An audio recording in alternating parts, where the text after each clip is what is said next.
Hey guys, welcome back to Real Work Podcast. I'm your host Kiki, and I'm here with the amazing Jessica Soto, but now Pastorino, Yes. because she's married. Yes, married.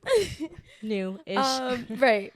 So I'm introducing her, but I'm also gonna introduce a friend of ours who's upstairs chewing on a bone. His name is Champ, and it's their pet dog. Yes. So don't mind him if you hear him. It is the Holy Spirit speaking through him too. Yes. There we go. If he uses the donkeys, he could use Champ.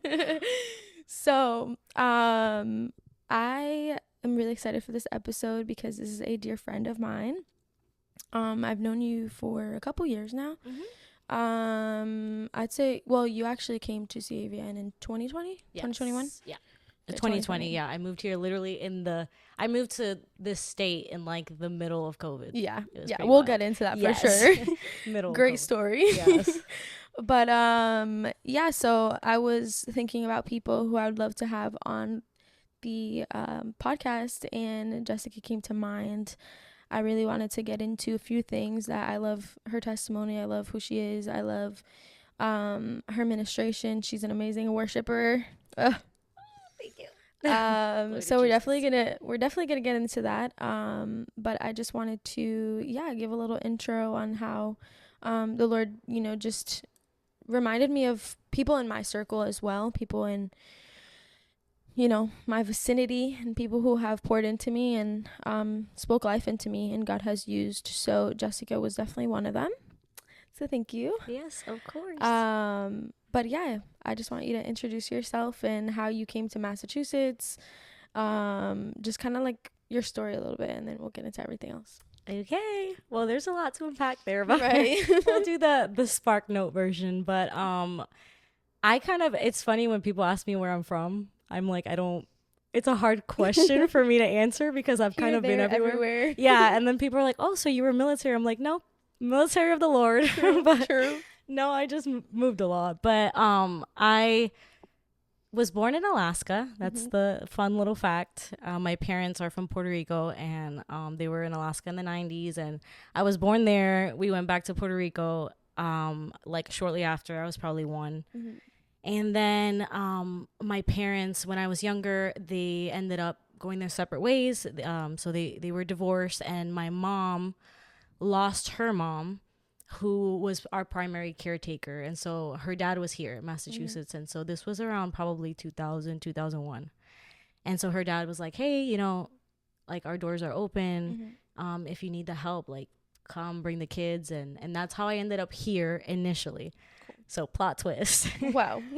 At the age of 13, literally it was like crazy because I knew that I had been like that I was born in Alaska, but I knew nothing of it. I never visited, didn't remember. So I end up back in Alaska, which is wild because one, I never thought, like, it's such a random place. Yeah, it's so random. Yeah, it's such a random place, and we're like from the tropics, so it's like even very the fact, opposite. Yeah, the fact of thinking of like people from a tropical island there. So I end up there again, and I do middle school, high school, college. I start working there. I met the Lord there.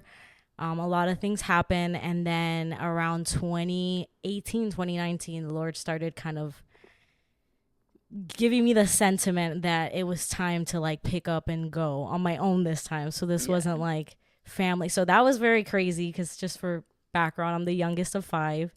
And if people watching are like the babies, they know like we're babies even when we're adults, So I was very, like safe, like being around my siblings, being around like, so it was like a lot. Like I knew it was the Lord because it was not in my heart to move. And I never wanted to come back here. Honestly, people would ask me all the time, would you go back to the East Coast? And I was like, no, definitely not. And I was like, if I did, it wouldn't be Massachusetts. And lo and behold, here we are. Here we are. That's how the Lord works. He does. Many times. But so I ended up here in the dead of COVID. That's another story. But I asked the Lord, are you sure? Like, because I started feeling when the pandemic hit, nobody knew, that kind of surfaced pretty quickly. And I was like, Lord, like I had been preparing for a year, and I'm like, this doesn't make any sense. Like I'm supposed to do this big move on my own, and now everything's going crazy. But I put it in prayer, and sure enough, the Lord shortly after in many different ways confirmed. And I was like, well, Just gonna have to put my big girl pants on and I'm gonna just have to go to, the unknown. And your mom lived here already? Yes, actually, yeah, that's a good note. My mom stayed here the whole time. So I was in Alaska with my dad. He ended up back there, and so it was only supposed to be a year and it turned out to be 12. So wow. yeah, it's a lot. But yeah, that's kind of how I ended up back here after moving a little bit. So in Alaska, you were in ministry. Yes. And you are also a pastor's kid too. I am a pastor's kid. Woo. Yeah, so that's the fun. I think that's actually how we kind of connected. Yes. I kind of remember that we were like in the hallway at CAV and it was like an event. Yeah. And you said something to me. I think that's how I really like initially had a conversation with you, because I had always seen you. Yeah. But I'm such a like shy person. Yeah. It was I don't COVID talk to everybody. Too. Yeah. So it's like we really couldn't even like talk that much. It was like, okay, elbows, worship the Lord and everybody go home, Yeah. But I think we were actually in the office. I remember. Was it the office? I think it was that area. The meeting, maybe we started out, but I think it was like the morning meeting before service. Maybe. And we were just like there waiting for people, I think. Or something like that. Yeah, it was something, and I remember you saying something to me because you were like, oh yeah, I'm a PK too. And I was like, oh no way. And that was kind of like our connecting point. That's you. Yeah, like I see you. I know you. Yeah, literally, yeah. So then after that, like most relationships and friendships, they kind of just like unfold and you don't really like notice when you kind of had that. But I think that was the first time that we ever talked, and you had said that you were a pastor's kid, so it was a little comforting because nobody ever understands, Yes. So it's a very unique life. Yeah, I was gonna say, how was that for you out there, as well as like being in ministry and also leaving that part? Because I know we've talked a little bit about it, but there's always like depth to those type of stories. So yeah, absolutely. So it was kind of interesting. My dad, he was always in the church. Like, I mean, he had his redemption story, but by the time I was born, he was worship leading. He was very involved in the church, had given his life fully to Jesus. So I always knew my dad as a minister, but he actually wasn't a pastor until I was 14. And the reason he ended up in Alaska is because the Lord called him to plant a church there. Wow. So it wasn't like, it's very unique because it wasn't just the concept of me being a pastor's kid, but I actually planted a church with my family and I was 14 at the time. So it's kind of like a prime, like 14 is a major. Yeah, is the time where you're figuring things out. Like you're, and I got to Alaska in a very kind of like difficult, challenging season in my life. And so there was a lot there. And the Lord, I mean, I accepted Jesus as my savior at the age of 13. So I made it to Alaska. I started going to church again. I wasn't going to church. And something in me knew that I needed the Lord. I needed a savior. Yeah. And I always say, like, I accepted Jesus at the age of 13, but I feel like I didn't receive the gospel until I was 18. Oh my God, that's the same thing with me. Yeah. Like I got baptized at 13 and then when I was 18, it was like, okay, the Lord now I really understand. Yeah. And so, I mean, we'll maybe talk about that, but to answer your question, so I was here on vacation visiting my mom, and I knew, like, I had never imagined my dad as a pastor because he was just always like the worship leader, So and it's your dad, like, it's your parents, you know what I'm saying? You see them differently. Yeah. And so I had heard, like, kind of like God was like doing something in them at that time, and they had a friend who gave them a prophetic word, and he told them, hey, this is the time. So anyway, the point is, I was here on vacation, and then I came back and they had planted a church. Yeah. So it was like oh yeah, we were going to a whole another church. So that's kind of where I started. And it wasn't like not to call my dad out, but he was just like, yeah, so you're singing. And I was like, oh. Okay, but it's always like that. Yeah, it is. It's always like he was like, when you come back, you're going to sing. We started a church and I want you to sing. And I was like, okay. And so that's kind of what I did. And that's how it started. But we did everything from our first, like when we first planted the church, it was a barber shop. We were doing our services at, So, and this guy, he's my dad's barber. Like the Lord really used him. He really wasn't this. He was very rough around the edges. Grew up on the streets, but he was like, he loved my dad and admired him. He's like, if you're starting a church, it needs to be here at my barbershop, like he told us. And the barbershop name was Genesis. That's crazy. Yes, it was the Genesis barbershop. Yeah, so it was like, what in the world? Like, so anyway, that's why we started, and we did everything. Like, I remember we would get there and we would have to like sweep the hair off the floor, clean the bathrooms, like, and then set everything back up. And it was very unique, very humbling. And yeah, for sure. And yeah, you just see a lot, you experience a lot, and it just gives you a different, I think church planting gives you a different perspective to ministry. 100%. It's not glamorous, honestly. Like it's not like I feel like, especially now in our culture currently, seeing a lot of mega churches and things like that, and there's nothing wrong with that. I think that they all start from somewhere, yes, like you said. Yep. But it's very different where a pastor can just come into that position rather than like starting literally from the ground up. I think, like you said, it's a humbling experience. You experience different things, you hear different voices, like other people, and it's not easy. And even with like my own parents and stuff, they did take a role and like a position, so I didn't really experience from the ground up. I did see like going from a little church under like apartments to now a huge church where there's like 300 plus members, but from the bottom that's another like experience. Because you're just like, what do we even do? Like you really are just like leaning. It has its pros and cons, because a part of you is like, what are you doing? But then that actually leads you to be like susceptible to the Spirit, and you're just like, okay, I don't know what I'm doing, so it better be what God is doing and what the Holy Spirit's like moving us to. So literally there was a lot of that. That's crazy. Yeah. So when it came to especially, I feel like when it's now your family, you're involved in a different way. Because there's not tons of leaders that take those roles. You're kind of stepping up as a leader at such a young age too, because you said you were like in your teens.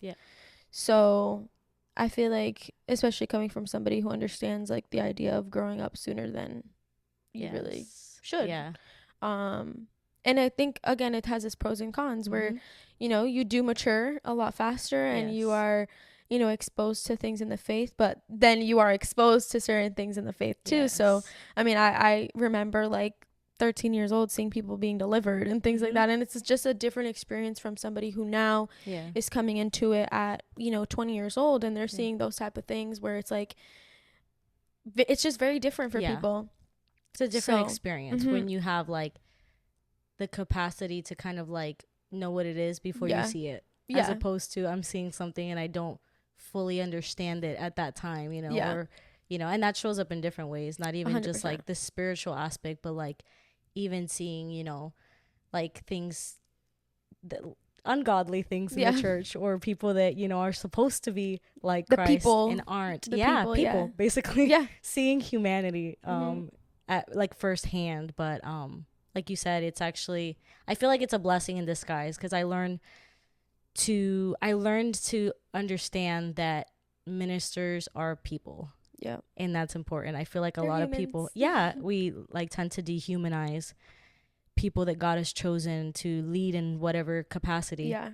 And it gave me, being a pastor's kid, knowing that, like living with the spiritual guide in in my life at that time, you get like, you understand like humanity, and you understand like these are men and women who actually are just as much in need of God as we are, as the people 100%.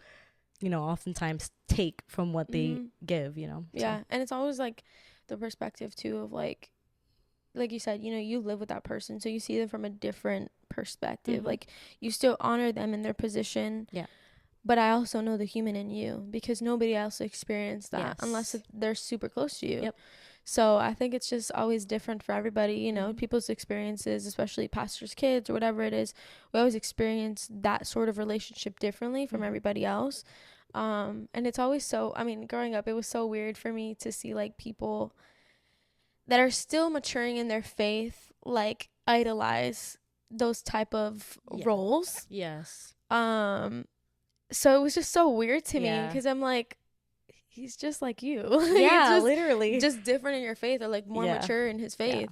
So it would actually make me defensive sometimes, because I'm just like, stop. Like, Yeah. he's a person, and like, you know, All like, right. yeah, and it's just like I would get protective in terms of like get to know him as a person. Like, I think people become so obsessed with like people's gifts, Yeah. and it's like Mm. it's not real like admiration if you think about it, because it's like it's a whole person and you're only seeing one part of it and Yeah. glorifying that part. And essentially sometimes we see like rejection of everything else that you are. Like, Yeah. you can't not be perfect, you can't not be this, Mhm. or all of a sudden, Yep. you know. So that was always like the thing where I was like, stop. And I was always protective of like, you know, that too. Like, if I had to like tell like, you know, my parents or somebody else, another leader, I'd be like, don't let it go to your head. Yeah. Like, Pipe relax. down. Yeah. I was like, Bring down. don't, because that's, yeah. Yeah, but I think that's a beautiful thing about being in ministry and seeing it. I feel like pastors' kids are always like the middle people. Like, you're always, there's just something about, you experience ministry differently because you're seeing, you know, the leadership and you're seeing all that, but you're also seeing the people. So there's times where you will defend, you know, the leadership, but there's times you're going to defend the people. Yeah. Oh yeah, absolutely. So it's very hard to, I feel like, balance. And like you were saying, you know, being at that age, you're just exposed to things that most teenagers aren't. Yeah. And I think for me, a lot too. yeah, you absorb so much. So I think for myself, growing up in high school and things like that, especially, it was so different because you're trying to balance, like, you also have a gift and you're also carrying something, you know, but you're also trying to live normally. Like, there's always this, I feel like it's just so hard at that age because you're still trying to find yourself. Yeah. You know, so you don't even know what you like. Yeah. And it's like, oh well, I'm a minister. Like, no, yeah, it is. So it's hard weird. because I feel like at that time too, people also place like that identity on you, and you're like, I don't even know who I am. Yeah, you're trying to figure it out, and you're trying to like tell me what that's supposed to look like. You're like, what am I doing? Like, I'm 12. Were you like open about that? Like, did you feel weird telling people like, oh yeah, like same. So weird. Like, I was like, stop, I'm gonna be that weird girl. I'm not telling anybody. Yes. And that was the thing for me too, is that I was friends with everybody in the sense that I knew everybody, but I wasn't necessarily friends with you, because I think especially too at that age and you're exposed to certain things, you like, I not too long ago, I think it was like towards the end of high school, is when I really started seeing, okay, like, I do have the gift of discernment. But I didn't know that I carried that at like 13, 14 years old. So I'm in high school and I'm discerning different spirits, but I don't know that I'm doing that. It's just, I never really could stick with certain people. Yeah. And I was cool with everybody, but I didn't really have like a circle. So that was literally me. So it's like, it's a PK thing. It is, because you like have to, it's like you're saying, like, you grow up in an environment that's very saturated in like being social, I guess. So you're observing people all the time. Yes. And you're seeing things, like you're seeing, certain behaviors end up in these kind of characters, and that, you know, inevitably it makes you very, really what that is I mean, there's discernment, but sometimes it becomes like a defense. And I think 100%. Too, as a pastor's kid, like, nobody puts this, well, some people do, which is wrong, but you know, no, sometimes it's like an unspoken expectation that I have to maintain the like testimony of my parents. Oh my God, yeah. So, you know, it's like you feel the weight of that responsibility all the time, and like that's what you're saying. It's a wrestle because you're young and you just want to be a normal kid, but it's like you can't, because you're wrestling with like, I know that everything I do impacts. Yeah, it's gonna impact people that, you know, like, so you, which is crazy because at 13 you really shouldn't be thinking about that, but you do, and that's what makes us aliens. Literally. What makes us very we're different. Yeah, very different. But I think, and it's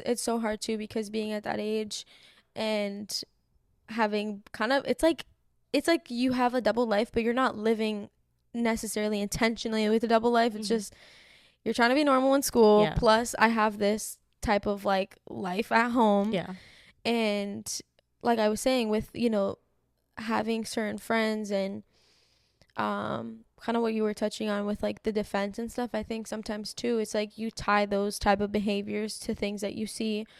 And in some way it's like you're, again, with the discernment, but it's also like some sort of like psychology there too, where it's like I'm observing people's behaviors, I'm analyzing you. I will say that that's one thing about me, and I was just talking about this not too long ago with someone, but I'm very observant in every space that I enter into. So sometimes it can be a plus, but it can also be very negative because then I'm overanalyzing certain people. Yes. Yeah.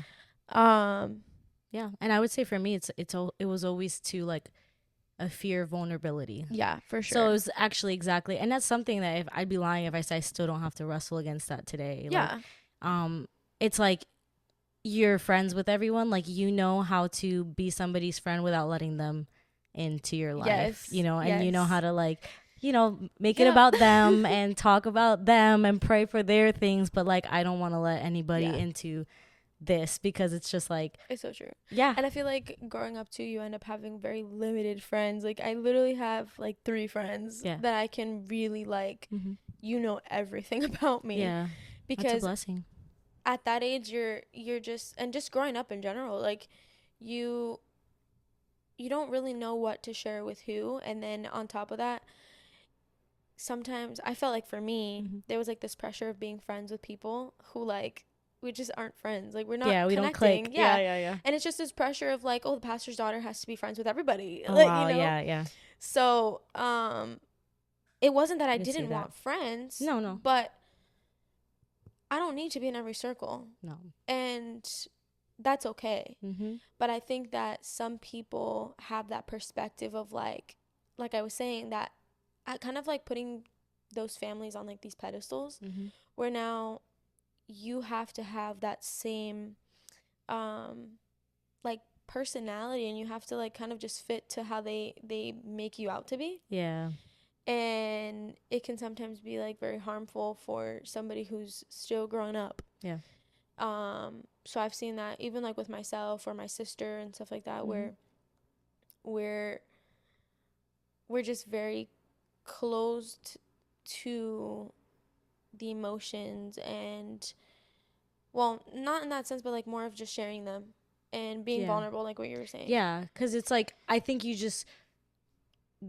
see things and you just know, like you start to realize at an early age that not everybody's safe. Yeah. I think that's what it is. Yes. And it's like, so it's like you're not always... every safe space is a safe space. Yeah, exactly. So you're always like overanalyzing, like, is this person actually safe? Are they just pretending? Are they just, you know, after some time, is it going to end up like, you know, XYZ and then when person. When it does, yes, you're like, okay, I was right. Yeah. So then you're like, well, now I'm never gonna talk. Yeah, you carry that idea in like every friendship and every encounter with someone, and sometimes it would even pour into like relationships, like dating, where now I'm like, I'm observing you, because are you gonna leave too? Yes. And I think that was something that I had struggled with for such a long time, was thinking everybody leaves.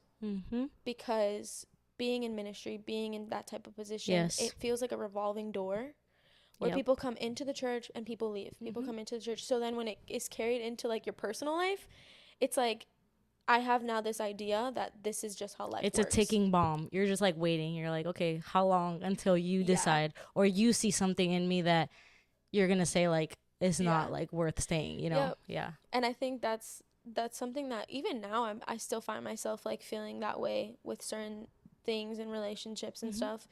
But I know that really when I decided to like give my life to Christ and seeing, you know, the relationship from a different perspective, now I'm seeing, okay, like I don't need to always think like that. And there's some people that, yes, they don't have good intentions, but then there's some people who it's like, you know, those relationships ended because of the will of God for you. Like, it's not necessarily because they're horrible people. No.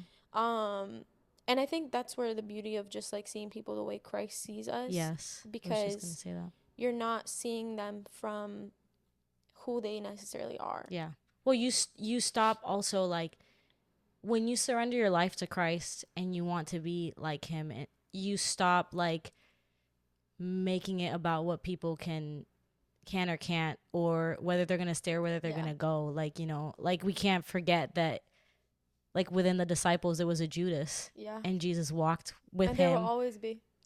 There will always, you know, there will always be, and it's still, Judas had a purpose, Yeah. and he was there, Did. and Jesus knew exactly who he was, but he Mhm. had a purpose, and it didn't change the way that Jesus communed Yeah. with his disciples, Yeah. because I think when you live by purpose, Mhm. you know that nothing, who you are or what you can do or what you can't do or whether you go or whether you stay, it's like it doesn't change like my nature, and it Yeah. doesn't change like what God has called me to do as his follower, and as Yeah. somebody who has like the spirit in them, you Yeah. know. And I think that's too, like, everybody will get to that point. Yeah. Like God knows, and you know, he'll work with that area in our life, but you get to a point where you start to see it. You're like, Mhm. oh, like actually this isn't about like me. And it's Yeah. like I always hear there was like a term or like a saying, a phrase. Somebody says like you're only able to love as much as you're willing to risk. Mm. Like, and so loving Yeah. people is like a risk. You have everything It to is. lose when you open yourself up to somebody, but like it's also necessary. It's like the one thing that you're like Yeah. most afraid of is what will heal that part of you. Exactly. Because it's like I struggled with that too, and I got to my early 20s and I had literally no friends, and I just started going into this spiraling, like I was like, oh my God, like I'm horrible. I was like, I have Yeah. nobody, like, Yeah. but I realized it was because I didn't let people in. Yeah. I didn't let people in, and I just was like, but you know, in that healing process, it was like the Lord created us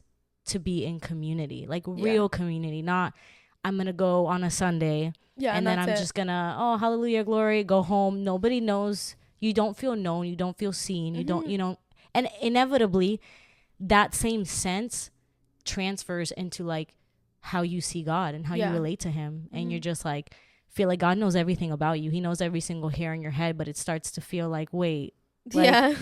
do you know, because Yeah. You're like, wait. that's how we see people. Am I Yeah. horrible? Like, am I a horrible human being? No, but the Lord, you know, the Lord is gracious Yeah. and I think too, like, leading us into that. for sure. I think that sometimes in that same like mindset, we tend to think like relationships are transactional. Mm-hmm. Especially I think growing up seeing that too, at Mm-hmm. least for me, Yes. seeing like my parents give and then Yeah. now people want to serve, or like now people want to Yeah. do something, and it's like this isn't a transactional relationship between Yeah. us. It's like you Yeah. have to understand what ministry looks like and also what serving is, and you know it's not for us.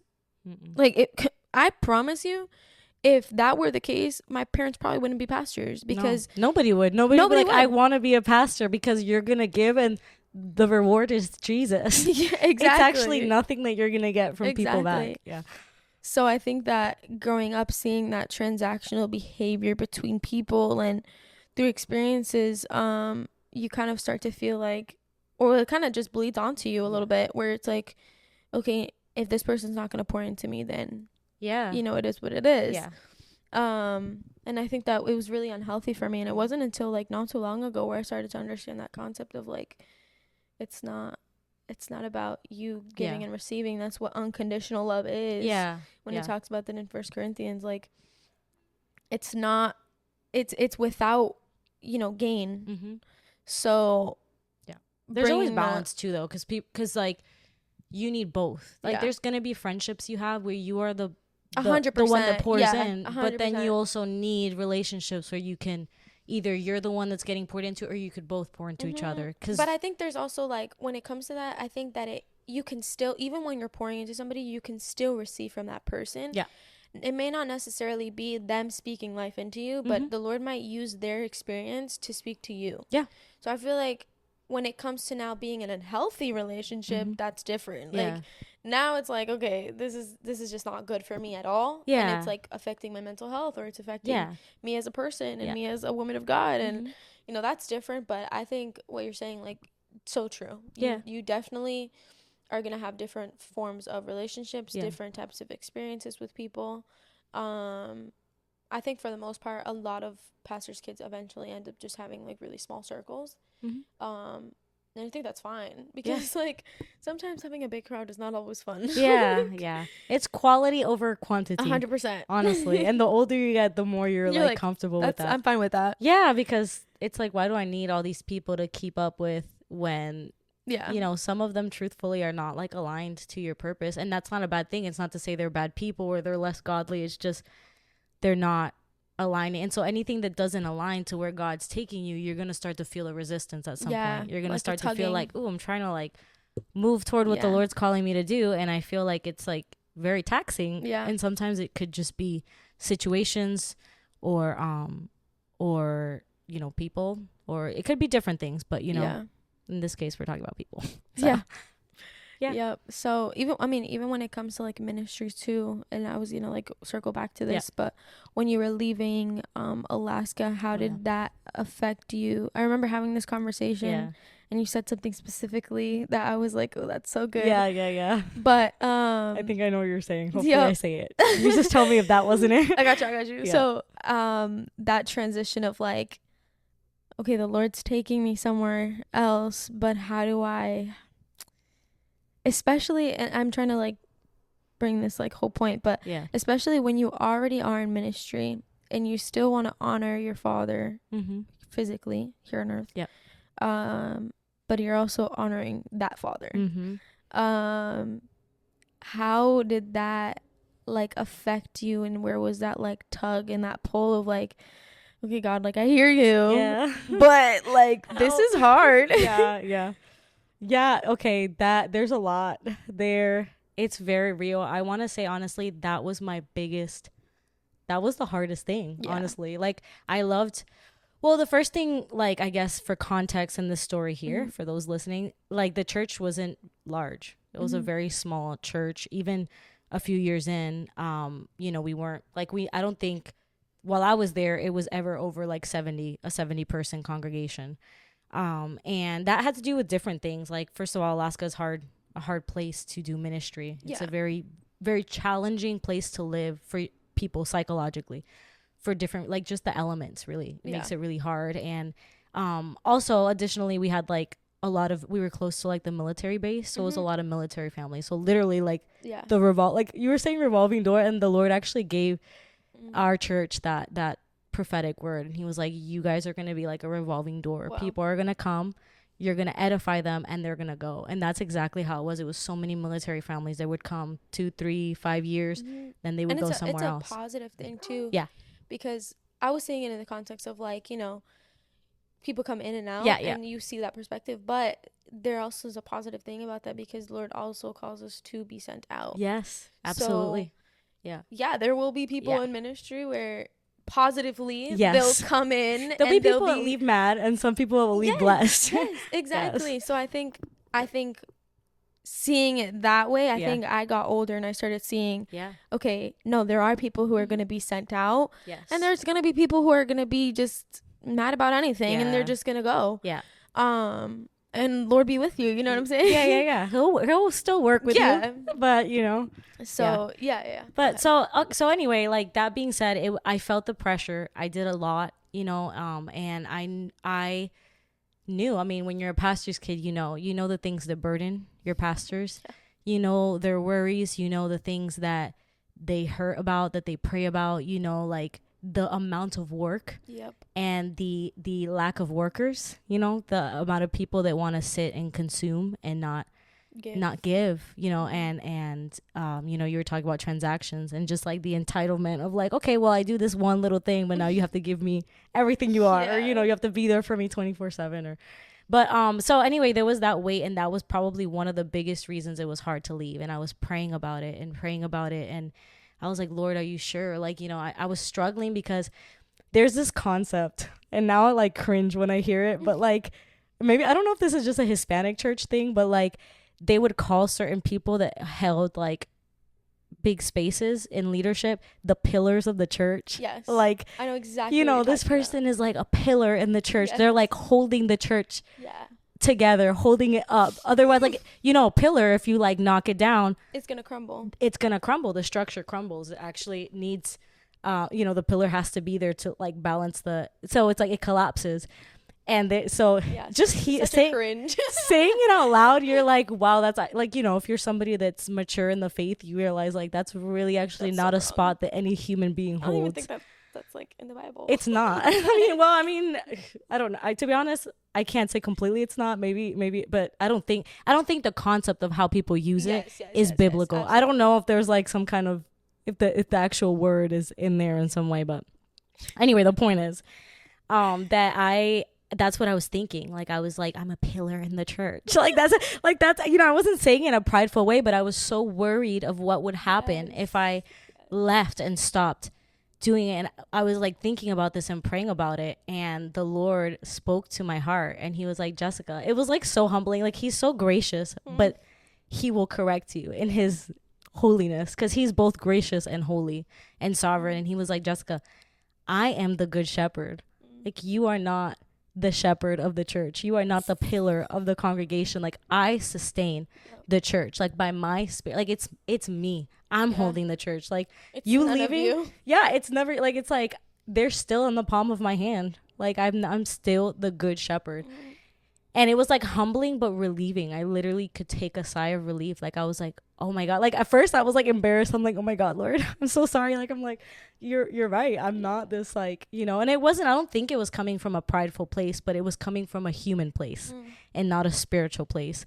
And God had to realign me. And I realized, I'm like, this is the Lord's like church. This is not mine. Like I can hold whatever space, whatever capacity, but he sustains this church. Like he's the good shepherd. He's the one that's leading them where he planned them to be, you know. And when your time is up, your time is up, you know. So I was able to kind of rest in that the Lord like was doing the work in me and in them. And he, you know, it went further. Like it wasn't just something he said, but I had a few things that I was like, I'll know if it's you if these things occur. Yeah. And one of the things is I was leading the worship team at that time, and I was like, I am not gonna leave them without a leader. Like I'm not just gonna be like, okay guys, see you later and figure it out. Like I was like, I just don't think, you know. And I said that to the Lord because I knew that was his heart, not because I was out here trying to challenge him, but I was like, I need to know, like, if this is you're gonna bring. And like at that time I was looking around, I'm like, there's nobody that would want this. And I think you know what, I tapping a little bit into that, it's very difficult because you're at such a young age, you're being formed into a leader, and you have these like leadership qualities, and coming from, you know, sometimes a smaller environment, smaller church, you don't really see a massive increase of like leaders because everybody's kind of just like depending on those who already are. Yes. So that's a whole other conversation. Like, don't get me started there. Yeah. So unhealthy. It's very unhealthy. Yeah. Because you yourself limit yourself.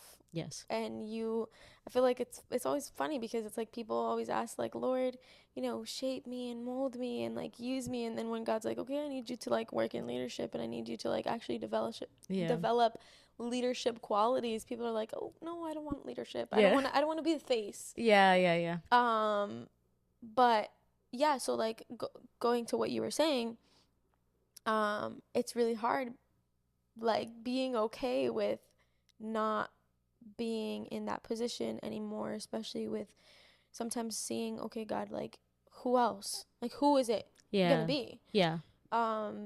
It definitely wasn't hard for me. I wasn't there because I wanted to.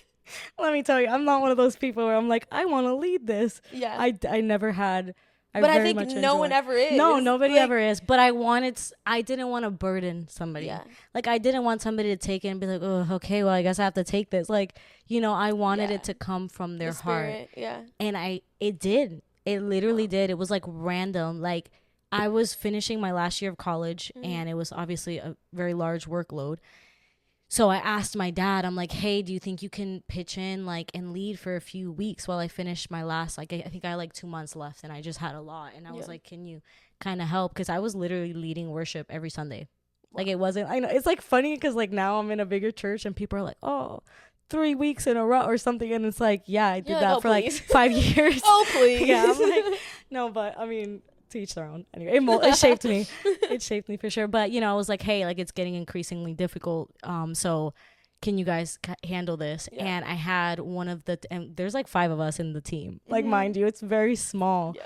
And one of my dear friends who was on the team with me, and he wrote to, I remember randomly I'm at work and he texted me this whole paragraph, and he was like, Jessica, like, and mind you, I never asked anybody to take on the role. Like, I was just like, hey, can somebody help for the next 2 months until I graduate so I can focus on school? And he like sends me this whole paragraph of like, the Lord's been working in my heart. Nobody knew I was planning to move at this point. I should actually say that. It's very important. I kept that to myself for a year, and I just prayed about it because I was like, I can't have people speaking. Like, I already knew people that love me are going to be like, please don't go. Like, of course. So I was like, I can't do that. I need to just hear the Lord. You know, I told maybe 1 or 2 people I trusted that I knew would be impartial, and they prayed with me. I didn't say like, what do you think? I was like, pray with me. Yeah. This is how I feel. And I just need to hear the Lord. So anyway, the point is that nobody knew I was leaving. And he randomly sends me this message telling me, Jessica, the Lord has been working in my heart. He's been really calling me, I think, to step into this like leadership role. He's like, I've been afraid of it. I've been scared of it. But I feel like the Lord has been calling me into this, and I want you to know that like I'm available. And I was like, what? Like, I'm like, that's crazy. I didn't even have to ask anybody. It was crazy. Like, he's over here, like God just brought him. He's talking to me about like leading the team while I'm the leader, you know, which to some people would be like, how dare you? Like, you know, but I'm just like, that's what I've been praying for. Like, and I didn't know. I was like, God, I don't know who in this team would be willing, because I knew his heart and I knew he didn't want that. Yeah. And the fact that, you know, while the Lord's working with me in this, he's working with this guy, and the guy tells me, hey, this is what the Lord's been putting in my heart, and I want you to know that if you want to transition out, like, the Lord's preparing me for this. Yeah. It was wild. That's very rare. It was very rare. That's how you knew it was the Lord. I was like, okay, Lord, you're obviously kicking me out at this point. So tell me to go. Yeah, because I was definitely paranoid. I was like, am I making the right decision? Am I crazy? Am I not? Like, so, yeah. I think too, because you just don't want to make the wrong decision and then have to like come back. Yeah. It's always awkward. Well, to be honest, I really was at that point, you know, I was a little more mature in my faith, and I just really wanted to honor the Lord. I was like, Lord, is this really something you want? Like, am I going to ruin your plans by moving? Like, is this? So, you know, I mean, I guess that was kind of immature because it's like, I knew it. I just kept, you know, yeah, exactly. And so, but yeah. And then there was the weight of leaving, like, you know, my parents to do it. And I knew they had so much on their plates. So it's crazy, but like you feel a sense of guilt and you feel like it's selfish, you know, like you're like, oh my gosh, like I know they have so much on their plates and I can help them, and I'm choosing to leave. But like I said, I didn't tell anybody about it, and I just prayed. And by the time I brought it to my parents, I had a good feeling, you know, and I told them, hey, this is what I'm feeling. Pray for me. And I think that luckily you know, my parents are pretty level-headed and spiritually mature, and they were obviously distraught internally. I could tell they were just trying not to, you know. I was gonna ask that. Yeah, you know, they're also like hearing from the Lord. So okay. Yeah, they and my, you know, they were visibly like, oh, like, you know, it was like a blow, like, like, oh, they lost their breath a little. But my dad, you know, he told me, he's like, Jessica, I trust, like, I have seen the fruit of your life, and I trust that you are mature enough in the spirit to know, like, if this is really what the Lord's putting in your heart. And he's like, we're gonna pray. But I trust that you heard from the Lord, that if you're telling me that's, and they knew me too. They knew how like attached I was. Like, it just wasn't came out of like rebellion or like anything like that. It came out of nowhere. I just started, you just feel it. Like, I was like, there's nothing wrong. Nobody did anything to me. I'm not upset. I love this church. Yeah, you're not leaving emotionally. Yeah, you don't leave emotionally, but you feel it. You feel the disconnect. Like, you feel like I'm the puzzle piece that doesn't fit. And not because I'm better or worse, but it's just the time. Yeah. The Lord's just letting you know, like, hey, it's time to transition out. So. And I think sometimes too, because I've shared this before on here of like, I was doing the youth ministry, worship in 2023 is when God was like, okay. And again, the same feeling. It's like, okay, I'm like in the way.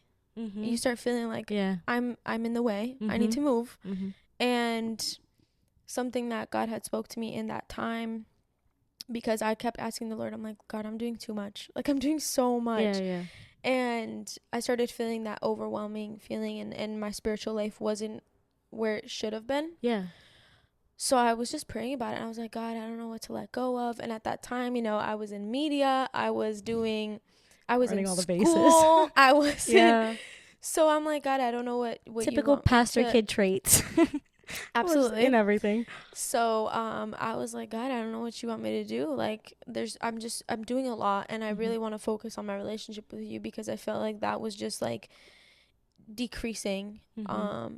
So Yeah, because it is, if you're doing too much and you're not taking the it's time not healthy. to draw from the Yeah. place that gives you the strength Yeah. to do it. And Literally. yeah, and like you, what can you impart if it's not in Exactly. you? Like, and if you're not Exactly. taking the time to like fill yourself up with Mhm. the Lord, the word, like, Yeah. communion, because you're human and your human strength will only take you so far, Yeah. so yeah, So it's fair. I was like, God, I don't know what I want to like leave. Like, what do you want me to do? Mm-hmm. And at the time I'm thinking like, oh, media, it's just, it's fine. Anybody could pick that up. Like, it's Mm-hmm. fine. Like, I love worship. Yeah. I'm like, God, no, it's fine. And I She's went, a great worship leader too. If you guys amen, didn't amen, know, amen. among a lot of other Jesus. great things she does, but But I was like, God, I don't know what to do. I went to Texas, mm-hmm.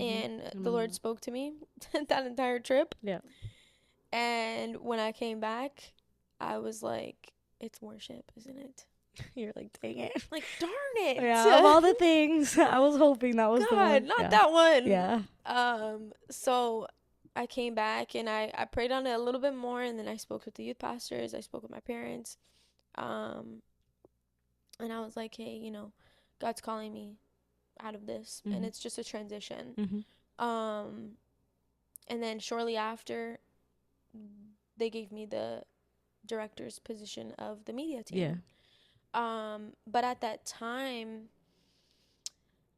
I remember God speaking to me, and He said to me, your obedience is gonna be somebody else's blessing, and that like really impacted me, because sometimes you don't realize as a leader, sometimes you're in the way of somebody else's like growth. Yeah.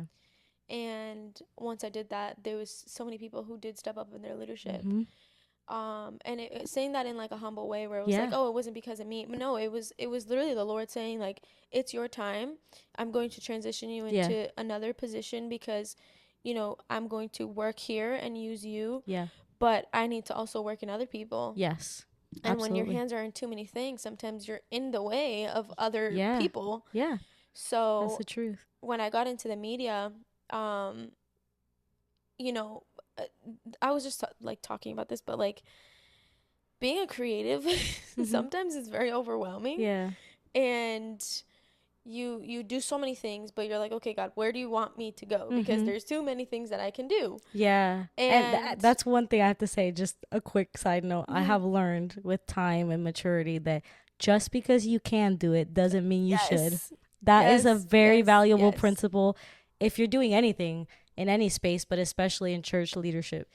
Having the humility, like you just said, to know the humility and the obedience to the Lord, to know that just because I can do it doesn't mean you're calling me to do that. Absolutely. Yeah. I just saw a post that it said, just because the door is open doesn't mean that was the door God opened for you. Mm-hmm. And it's so true. Mm-hmm. So true. Yeah. So I had to take some things into prayer at that time, especially. Yeah. Because I'm like, okay, God, what do you want? And once I was in the media, I started in media just to help. Mm-hmm. Like, it was not, like, were you? God, I want this role. Like, please, God, no. Like, I didn't want that. Yeah. And it's when you don't want it that the Lord's like, no, this is what I have for you right now. Every single time. So just so you know, I was coming here and I was like, yeah, so like my worship leading days are over. Like the Lord's calling me to something new, and it's always like that. Yeah. Yeah.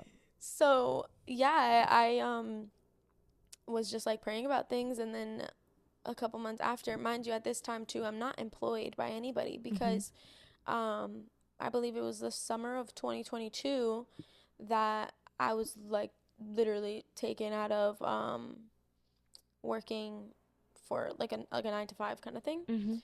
And I call them secular jobs, because like ministry and working for ministry and then outside world, so different. Yeah. But so I my secular job, I ended up like, God kept telling me it's time, and I'm like, okay, but what am I gonna Yeah. do? You're like, but I need to eat. I need to pay bills. Like, so that's when I picked up photography full time, because I was doing it part time, like in college and all that stuff. And I picked up photography and I went full force. The worship stuff happened, and then the middle of the summer, because it was like June 2023, is when God opened that door for me to be able to work part time in ministry. So doing all that, it was like it's definitely a big transition, because you're kind of, now it's like, okay, now I'm working for ministry, so how do I keep this boundaries and like certain things, because how do I not like overcross certain things where it's like, all right, now this is work and then this is ministry, and like it's so different. But I don't envy you. I'm sure that it's very hard. I It's a can't lot. imagine. Sometimes I'm like, you know what? It's okay.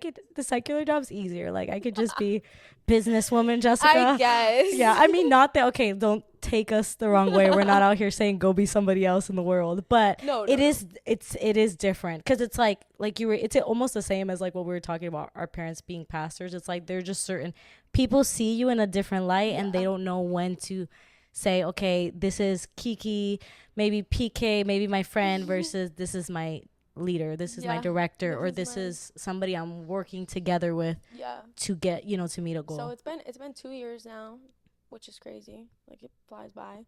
But definitely have learned those skills of like keeping boundaries, keeping these friendships. But now I'm like, I'm your leader as well, but we're friends. And like I still want to hang out after I correct you. Like, right. So it's definitely hard and challenging, especially I'm only 23. Yeah. So I get that. I was a young leader. Yeah. I was the youngest on the team. So I get that. I don't know if that's the case for you, but it felt so out of place. In the large scale leadership, I am the youngest. Yeah. So it's like these big leadership meetings, everybody's over 30. Yeah. And I'm the youngest. I know that feeling. Yeah, I know that feeling. So it's very challenging. I mean, everybody around you has families and they're married, and you're absorbing and you're learning all these things from all these people. And I love our leaders. I mean, they're great people. Yeah. They're basically family at that point too. But it's very interesting and challenging, because you're kind of just, where do I fit? Yes, like, absolutely. That's so real. And I don't know too, like, in our culture, it's not like, in our culture, if you're the younger one, like, you just do whoever the oldest person in the room is the one you like you don't have that. At least I was the youngest of 5, and it was like everybody was my parent. Like, I had to do what any of my siblings said. Like, in our culture, is very common that it's like the young people, you pay respects to the elders, and a lot of times that looks like a lot of times that looks like you don't have a say. It's like, you know what I mean? And so when God puts you in a position like that, it's so countercultural.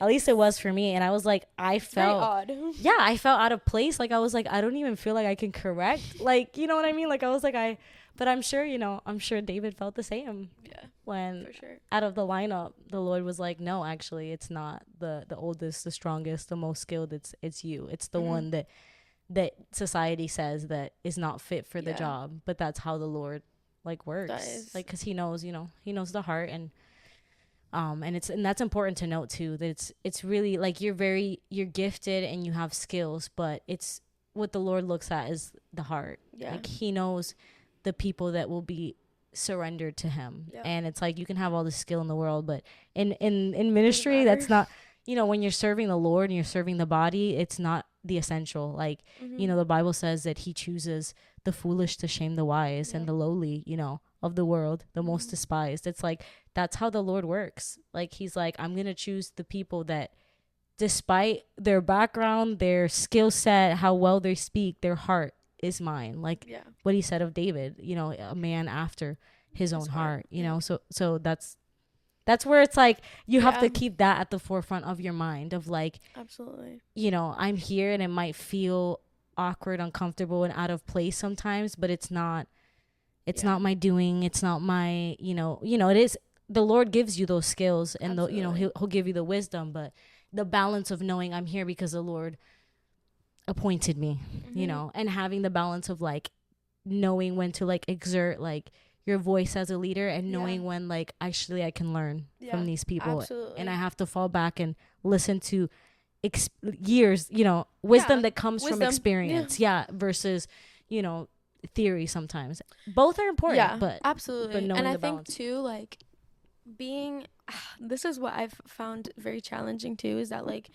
absolutely respecting and honoring that wisdom from years of experience, but then the balance of like, okay, I am closest to like where this generation is. Yeah. So it's like there are things I know that you may not know. Yes, so like 100%. learning in that opposite, the balance. the way too, where it's like, okay, but that may not work for the generation that's rising up. Yeah. That it worked maybe 10, 20 years ago. Yeah. Because it's like wisdom versus tradition. Exactly. Like, are you trying to do this because it's actually better, or because it's what you're used to and that's what worked with, with that time. And again, it's what worked, but it may not work now. So might not be the most effective. Yeah. And in that time of like that transition of like, okay, God, where did you want me to go and what did you want me to do? I've always loved the youth ministry. Even when I was like 12 and I'm not even supposed to be in here. But I was in like all those conferences and all that stuff at such a young age. I think again that ties into like your maturity and you see a lot. But I was always tied to like the youth in some way, shape, or form, and it wasn't until like the beginning of this year-ish, like May, where God was like, okay, this is time for a new transition. And I really needed to focus on school and finishing my degree and stuff. So I was praying about it for months. Like when I tell you, this was like December of last year, where I was like, okay, God, like, and prayer. And he was like giving me it's that feeling of like, I need to move. Yeah. And so God really wanted me to focus on the young adults. And which is so necessary. I was really excited. So necessary. I was really excited to see when that like ministry was like birthed, cuz which that was beginning of last year. Yeah, because I was in that space for so long. Like the church I grew up in, the one we planted, there was literally no youth. Yeah. Like I'm not kidding. Like it was like me and my brothers. Like a big jump. Yeah, so it was like I was just always with like older people, and that's kind of how I became, I think, a little grandma in my own ways, but also it's like you get to like your 20s and it's like you're not like necessarily a youth, but then you're not all the way, you're not like a full grown adult. A full grown adult, so you're just like there in this like if you are in a congregation that might not have something for that specific age group, it does feel like you're just kind of there in a limbo, like exactly. Yeah. So in the beginning of last year, that's when God was like really speaking to me to start that. Yep. And I was like, okay, God, but I don't want to like, just overstep or like do too much and stuff like that. But God kept just like pushing on it because I had seen such a large increase in young adult, but also like the need for that sort of community. Yeah. Because there's certain conversations you just can't have around like 13, 14-year-olds. Of course, yeah. So you kind of do have to separate it in a sense where it's like, I could still be your big brother, big sister, but like there's conversations where you're not going to understand. Yeah. So. Or it's just not appropriate, at this time. Yeah. Like for you to, like, you're just at literally completely different stages of like life. So there's stuff you're not even dealing with now that I am. Yeah.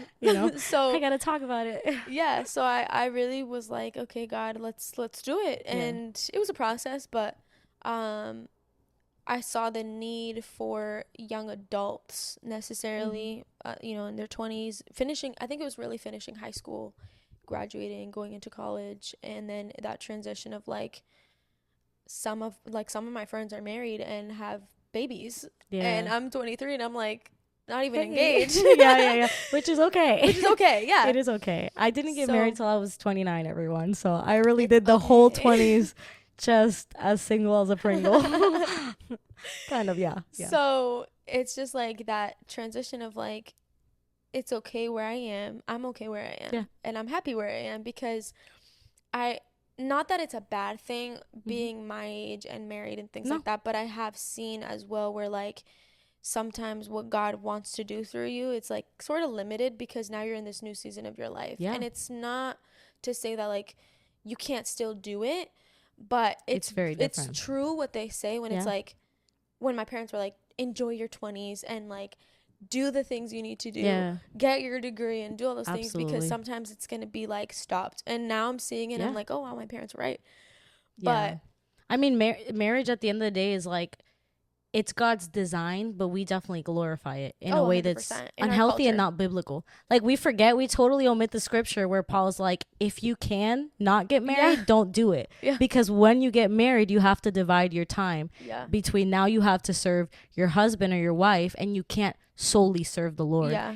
But it's so glorified in our culture to be married and to have the family that it's just like, in our minds, we like go after that, and we don't see the benefit or even the blessing of Absolutely. being able to have the time to devote fully like to Yeah. the Lord, and having to be okay with resting in that. Like, it might happen when it's hard, because you have for people who have the desire to be married and for a long time, and they have to wrestle with that, but also acknowledging like, I'm never going to get this, I'm never going to be able to serve the Lord at this capacity again. Yeah. Honestly. Absolutely. So And it's funny because like you said, culture and all that stuff has played a huge role. And there was a time where I'm like, oh my God, like everybody's getting married around me, and why am I still here? Yeah. And God, is there something wrong with me? Like, am I horrible? Literally. No, yeah. And I was questioning myself, and it wasn't until recently that I'm like, I still live with my parents, and I'm still doing what I have to do. I'm in school and all that stuff, and I'm redoing my room because I'm like, I'm okay being here. Because at first I was like, I'm not gonna paint my walls, or like I'm not gonna do anything because I'm gonna leave anyways. Yeah, I'm gonna go be independent.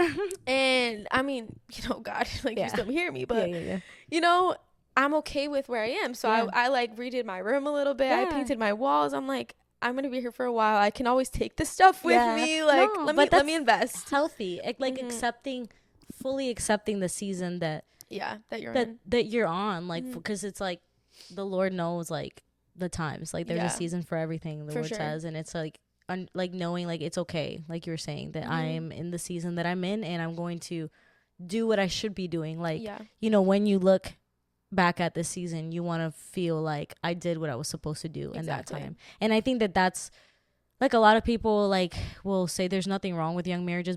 Actually 3 of my siblings, my sister got married at 19, my brother was like 22 I think, or 23. They met in high school.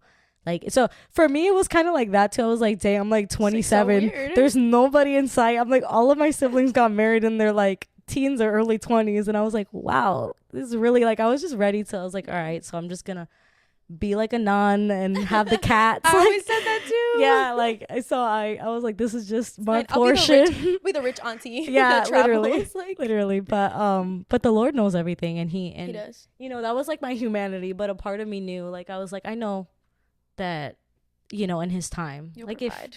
If in his time, and it's like you go through experiences too where you're like, I'm so glad that it happened so now. Glad. And not when I was 23, I wasn't nearly as, I'm sure you have your struggles, but I was a hot mess. Like, I was like, if God would have given me anyone at that time, it would have just been destructive for them, destructive for me. And I was loving the Lord and serving him. It wasn't that I was like in sin or anything, but there was so many areas of my life that really needed healing before I could even for sure step into that. Agreed. I'm still figuring certain things out too. I think being in a relationship too at this age, like, it's a challenge, but it's also like forming your character. Yes. And you can, because the thing with me is that, not that I'm saying this like in the best way possible, but like, I don't need to have someone to be satisfied. It's just like, the Lord brought you, and I'm happy you're here in my life, and we're gonna grow together and build together. But it's not like I was boy crazy, or like, oh, I needed a boyfriend, you know? So I think that God did allow these relationships for me though, because if I wasn't, nothing would feel challenging for me. Okay. So like, I could just be in my own bubble and not grow. Okay. But some relationships, even friendships, because there's some friendships that have challenged me in ways of like my character, where I probably wouldn't have gotten that if I was alone or didn't have friends. Yeah. And it's weird because, you don't really hear like those type of conversations. Yes.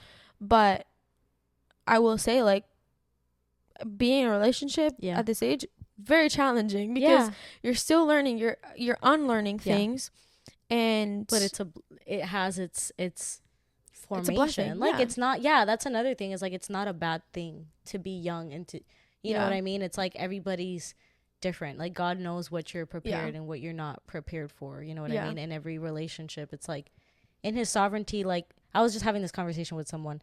Nothing is like wasted. Like, that's Nothing. the beautiful thing about, like, the Lord's grace, is like, nothing is wasted. Even when we think like, oh, it didn't, you know, pan out the way that, Yeah. you know, like, a lot of people can say to themselves, like, oh, you know, like, think of it as a waste, or like, nothing's wasted in the Lord. Yeah. Like, it's like, truly, the word is so absolute when it says that everything, not everything is good, but everything Yeah. will work for good for those his who good, love him and are called according to his Absolutely. purpose. Like, at the end of the day, we're human, and we'll make some decisions that, you know, they don't yield good results, and still God will use the Absolutely. not good result Yeah. and turn it into something Yeah. good that glorifies him. So Yeah. you know, and I think we also, like, in our culture, church culture, but especially Hispanic church culture, dating is like so high stakes. Like, it's Yeah. like, if I'm dating somebody, I like need to know within like the month if this is my husband or not. And it's like, okay, like, I'm also not an advocate, You to be know- honest, to like date for like 8 years. That's just me. But Me either.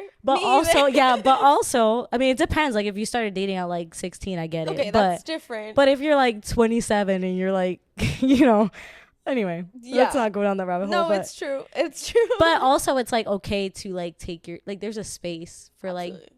healthy dating apart. If you're doing it in a godly way, it's like, it could be healthy. Like, Yeah. it's not necessarily, you know. I'm glad that, like, especially like you said, the Hispanic culture is a little bit more invasive.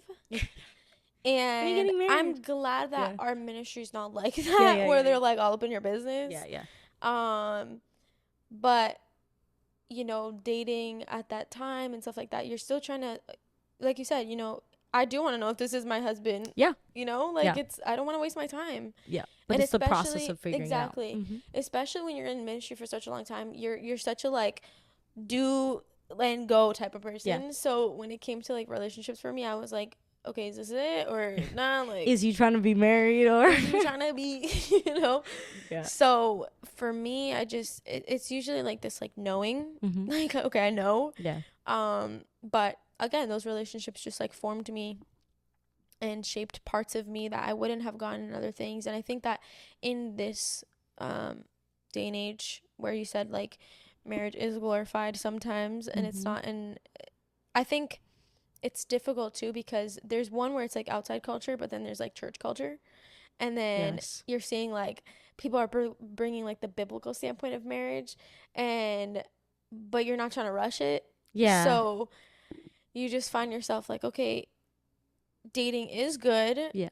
But marriage is great. And Yeah. like, where do I feel like I'm not being forced and rushed into something Yeah. that may not be Mhm. like from God? Yeah. Yeah. So, I think just those were a lot of the topics that we weren't necessarily touching on. And Yeah. that's why I wanted to start with like the next gen, Mm-hmm. because not just that, but even just like struggling in other things, like, you know, kids going, I think something that I noticed the most was like kids graduating, going to college, and then forgetting about the Lord. Yes. Kids that grew up in the faith. Oh yeah, that's a big. And Somebody share a statistic on that? Wasn't it something crazy, like it was like 80% or 60, something? yeah, Or something. 70%. 70% of like young, like kids who grew up in the faith, like lose their faith in Yeah. college or walk away from the Yeah. faith. That was the word. It was That's crazy. so crazy to Yeah. me, and I was like, God, like, if we're the next generation, like, we cannot be the generation that also Yeah. falls out. Yeah. So, I was like, God, let's do it. And, That's cool. it's opened so many doors too, just for Mhm. other people. But I mean, we've seen like such an Yeah. increase in the young adults, Mhm. and, just having that community, you know, it's not perfect. Like, it's a new ministry. Yeah, So yeah. like it's being formed. Yeah. But you also see like the different personalities and different characters, and especially at that age, because you're leaving your high school days, but now Yeah. you're becoming an adult, and you're just seeing all these different types of like these young adults just forming, transitioning, forming. It's, I want to say honestly, it's the hardest part of life. Your 20s are 100%. So hard. Like, people always say, like, oh, high school, people are finding themselves. High school's a breeze. Like, you're just, like, there existing. Oh, my gosh. And then all of a sudden you go from that to, like, I actually have to figure out, like, who I am in this world and make all these decisions that are going to affect the rest of my life. And you have all this pressure to conform or to be... Figure it out. Like, you're buy like... a house and or, like... get a new car. Exactly. There's just all this, like, comparison and insecurity. And, like, I'm one of those people that I... honestly, I mean, it'll hit me at some point, but I'm just like, every year I get older, I'm like, this is the best. Like, my early 20s, I was just a hot mess. So I was like not fully enjoying and living life because I was just so worried and panicked and anxious about so many things that I didn't have to be. And I think I don't want to say it's normal because, right, to a certain extent, it's like we should, you know, trust and like give a little more trust that the Lord knows what he's doing. Exactly. But, you know, I think it's normal in that phase of your life to hit yourself, like, to not hit yourself. Oh God. to be hit with those hard questions. Don't hit yourself. But so it's like, it's normal to, like, that's the season where you're really like, you know, it's challenging. It's challenging, honestly. So I, like I said, I think it's great. And I think that it is it will make a big difference. I think that when we start being more intentional with people in that season of their life, and that intentionality doesn't look like, when are you going to be married and have kids? Like, it's actually like, hey, God has a purpose for you now where you're at, even in the areas you feel like you're not accomplished in. Like, you know, even if you're still like part-time school and you feel like you want to give more in church, but you can't, like, God still can use that. And he's still using you, even absolutely, like, you know, in whatever the space is. Like, and it's like what you were saying, like, going back to when you were talking about, like, the pillars and stuff, like, there's other people who are going to fill in the gaps. And it's gonna be okay. Like, the Lord is going to do what he has to do in the ministry. And I think for myself too, like, which is so crazy, I'd be thinking about this and I'm like, oh my gosh, like, it's just even crazy to think of, like, eventually I'll be saying, like, yeah, my husband, like, so weird. I know, it's a very weird transition. But so it's gonna be great. Amen. You're gonna love it. You're just gonna be dropping it all the time. Like, I'm sorry. Like, the mailman will come up. You're like, let me get my husband real quick. But it's like, if I would have rushed that out of my own desire, like, feeling like, oh my God, everybody else is around me is doing it. I promise you, like, I would probably not be in the position that I would be in, and this probably wouldn't even exist. Wow. There's certain doors that are opening too that you don't see until, like, after you get out of the tunnel. And just seeing that God opening doors, like, for this podcast, and just amazing things that I just never would have thought. You know, at the beginning of last year, I had a friend tell me, like, by the end of the year, because it was 2024, by the end of 2024, you're gonna see why you didn't understand all these things that were occurring in your life, and you're going to understand them. And so just, like, seeing the fulfillment of that word, also, you're just like, okay, God, like, I trust you. And I know that even when I'm anxious and my humane part of me is like, oh my God, like, I need to figure it out and I need to do all these things, you still, you end up just, like, having to lean on God and be like, okay, I'm gonna be fine. God, please don't come yet. I'll be saying that. We're still working on some things. God, please don't come yet. Like, I'm still trying to figure it out. Just let me get married. I'm just kidding, no. Just let me have the wedding of my dreams. My Pinterest board come to life. Let me have a family. Like, I get that. And I think too, sorry, I have to get up. I know. I was like, I just need to reposition. I'm very like energetic and unstill. It's hard for me to sit still. So I'm trying. I was keeping in mind what you said about the mics. I'm like, don't. No, you're good. Don't. But I move a lot. Anyway, I was gonna say that's another blessing that comes with getting older. Is like the more life you live, the more you experience the faithfulness of God. So when something else comes, you're like, oh, he was already faithful here, and I already saw him come through here where I thought he wasn't, you know. And so it's like you start to kind of have those things under your spiritual belt. In your belt, and you're just like, oh, you know, I've seen this before. I've been in a situation where I thought, you know, it didn't make sense. And then later I saw the Lord's hand in it. So you start to kind of grow more comfortable with stretching your faith. Yeah. And like, I don't actually have to understand or have it figured out. Like, I'm starting to trust God, because obviously it'd be like, there are things where we move by faith alone, but like, it gets easier. The longer you stay in, it gets easier to say, oh yeah, I've seen the Lord do much with little, you know, and now I'm just chilling. I'm like, oh yeah, you've done this before. Yeah, and like, he's just always faithful. Yeah, so. yeah. But to kind of circle back to you coming to mass and stuff, how was that? Especially, how old were you? Like 25, I think. Yeah, yes, 25.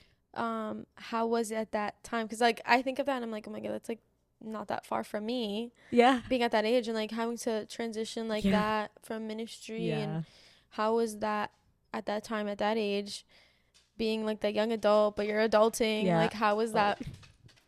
Our buddy's here. There's our friend. Hopefully he'll just go drink water. Oh Lord, I think he'll lay down, hopefully, but you can edit this out. Okay. It's okay. They're a gift from God. Yes. Yes. We love dogs. We're animal people here. Sorry to everybody who's cringing right now. But I swore I wasn't going to be this person. Like, I was like, animals are animals. Like, they're not children. And I'm like, they're I gave birth to him. I'm children. Spiritually. I'm just kidding. No, I do love him. He was my single girl dog. So I was living alone and he was my only It's like a piece of you. He was my roommate. That's what I would tell people. I have a roommate. Anyway. Yeah, it was very scary, very challenging. I feel like you definitely have, like, naturally, you're like you and I have this difference that you're the oldest and I'm the youngest in my family. So I feel like you naturally have like that independent, like, personality, and I was not like that at all. That's how you know it was the Lord. Rip me out.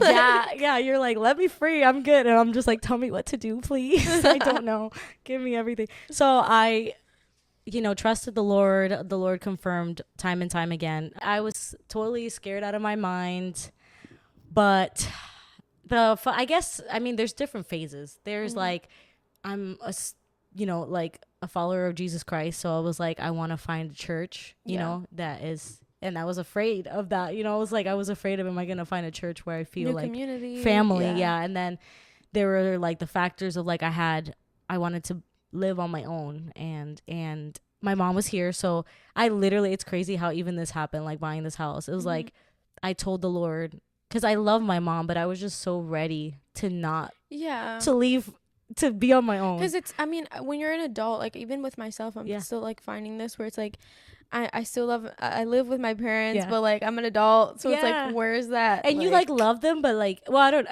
every parent-child relationship is different, but I always tell my friends, like, when it's time, when you both can't stand each other. Like, you love each other, but you're just like, literally, like, I just don't want to see you every day. I just need at least like some space, so like when I hear friends that live with their parents and they're just like complaining about and I was like, oh girl, you guys are gonna be best friends when you move out. Like, this is just a season. Like, I'm like, when you move out, you're gonna find out that you actually like your parents a lot more. My mom's gonna hear this. And you think, oh, that's right. Yeah, but it's really all love. It's just like the natural human way of your body. Your psyche knows that it's time for you to. So I was like, I told the Lord, I'm like, 6 months. I'm gonna live with my mom 6 months, and I really wanted to buy a house, but I was like, if I don't find a house, I'm going to rent an apartment, which I didn't want it because I had been saving and I really was ready to just make that investment, but I was like, 6 months. So anyway, that's one factor, but it was just scary altogether, but it was exciting. It was exciting. I think that I was going through kind of like, it was my early 20s and I was kind of going through this like identity crisis of like, who am I, and I was just always so like, I didn't have that natural independence, that I just was so insecure. And I there was this refreshing feeling of like, I'm like, I can move somewhere new and I'm going to be who I want to be. You know what I mean? Like, nobody here knows, like, I'm a pastor's kid. Nobody here knows that, I was afraid of XYZ or, what tendencies, you know what I mean? So it was like, this is a kind of a time where I can reinvent myself in a positive way. Like, I could actually become who I want to be here, and I don't feel the pressure of who I used to be. Does that make sense? So, yeah. So that was like the most exciting part. But yeah, there was a lot of fears of like, is this gonna work? You know what I mean? Am I gonna find the church? And I had been following, you guys' church since I was in Alaska. That's crazy. I know, and it's crazy. I didn't come here, and I didn't come here thinking I was gonna be on the worship team at all. Like, I literally, that was not.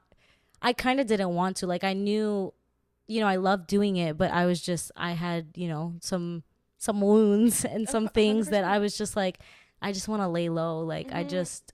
Yeah, Which I think always happens we always to everyone who's always in want to lay low. transition. And the When you're Lord's like, from nah. leadership to like, I'm going to a new church, everybody always goes through that transition and phase. Yeah. So, but I remember I'd be praying and I saw myself on the That's crazy. platform at our church singing, and I was like, Lord, why? But it wasn't even like, I hadn't even said like I'm going to this church. Yeah. There was actually, because that was another thing, is I grew up in the Hispanic American church, and I was like, I actually just want to speak English. I just want to worship lead in English. This whole interpreting, right? And it's like, no, look at where I'm at. I feel that. Yeah, and that's why I was following two churches. One was like an English speaking, and then it was our church that's bilingual. And yeah, I my first day at church, it was COVID. Everybody's wearing masks. I don't know anybody. You're hiding. Yeah, literally, nobody knows. I mean, maybe, but I don't think people really. It was easy to see who was new and who wasn't at that time. And it was actually limited capacity. So it was like, it wasn't even the whole church that was separated. There. Yeah. So the first time I went with my brother. And then the second time, like, I'm like, how intentional God is. The second time I went, like, he came and helped move me down. He's my best little friend. Hello, I love you. If you're watching this, that was another hard thing about leaving Alaska. Is we are inseparable. I think of that. Yeah. I even think of the idea. I'm like, oh my gosh. Even like moving, even if it's down the street and not living under the same roof with my sister. Yeah, it's hard. My brother had already moved out. Like, he's still in Alaska, and he was living in Alaska, but he had his own place. But yeah, now you're moving regions. But even the day he left the house, he was like moving down the street, and I started crying. I'm like hugging him, like I'm never gonna see him. I'd be like that too, though. It's real.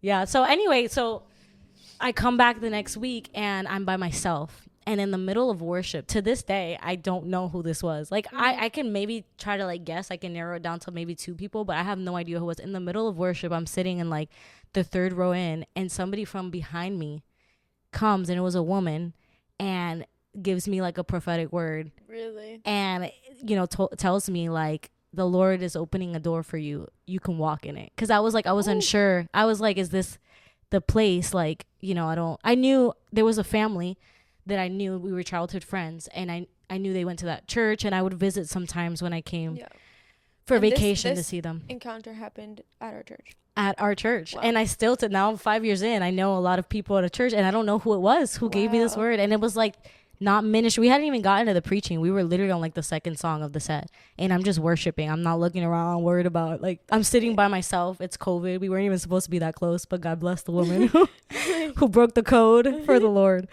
But yeah, and I knew, I was like, this is it. The Lord, he was really intentional to say that. And I, seeing the different seasons that our church has gone through, I started seeing it. I was like, I needed this church, and the church, not in like a prideful way, but the church needed someone like me, and I needed the leadership of this house. I needed the word of this house. And so it was a very reciprocal, and like, I felt like, wow, the Lord really took care of everything. And then with the other thing I was worried about was like living on my own, and I was looking for a house, and it was so hard. Like during COVID, like it was really difficult to the housing market. And I was like, great. Still is. Yeah, it still is. But it was just, there was so much uncertainty in that time, like in our country when it came to, like the economy. And so it was just very difficult. Like a lot of people were not, it was just a very difficult time to buy or sell.